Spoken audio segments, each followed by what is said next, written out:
ঢাকা ৬ আসন থেকে ধানের শীষ মার্কা নিয়ে আমার মনোনয়নপত্রটি বৈধ ঘোষণা করা হয়েছে আলহামদুলিল্লাহ।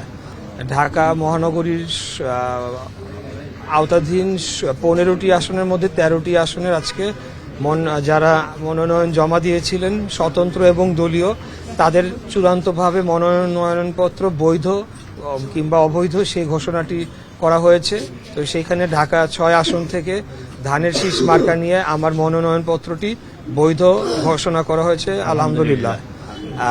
এর বাইরে বিভাগীয় কমিশনার তিনি আমাদের যে প্রার্থীরা ছিলেন বা প্রার্থীদের সাথে উপস্থিত অন্যান্য যারা ছিলেন তাদের উদ্দেশ্যে কিছু পরামর্শমূলক কিছু নির্দেশনা দিয়েছেন, যেমন আমরা যাতে আচরণবিধি মেনে চলি, আমরা যাতে নির্ধারিত সময়ের আগে প্রচারণার যে আচরণ বিধি রয়েছে সেটিকে মেনে চলি, এবং বিভিন্ন স্থানে যে পোস্টার ব্যানার লাগানো হচ্ছে আমাদের সমর্থকেরা আমাদের সম্মতি না নিয়ে হয়তোবা এখনই সেগুলো লাগাচ্ছেন এবং সেগুলো পরিষ্কার পরিচ্ছন্ন করতে সিটি কর্পোরেশন এবং তাদেরও বেশ সমস্যা পোহাতে হচ্ছে।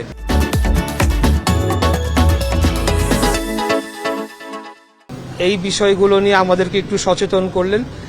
এর পাশাপাশি উনি বললেন যে আমরা যাতে জনগণকে উদ্বুদ্ধ করি আগামী 12ই ফেব্রুয়ারি যাতে সকলে ভোট কেন্দ্রে উপস্থিত হয়ে ভোট দান করেন, এবং এরকম একটা সৌহার্দ্যপূর্ণ পরিবেশে সেখানে এটি সম্পন্ন হয়েছে। আমি ছিলাম সেখানে, জামাতে ইসলামের প্রার্থী ছিলেন বা মেজর দুইটি পার্টির যদি কথা বলি, এবং সর্বমোট 6 জন কোয়ালিফাই করেছেন, না 5 জন ঢাকা 6 আসন থেকে সর্বমোট 5 জন কোয়ালিফাই করেছেন।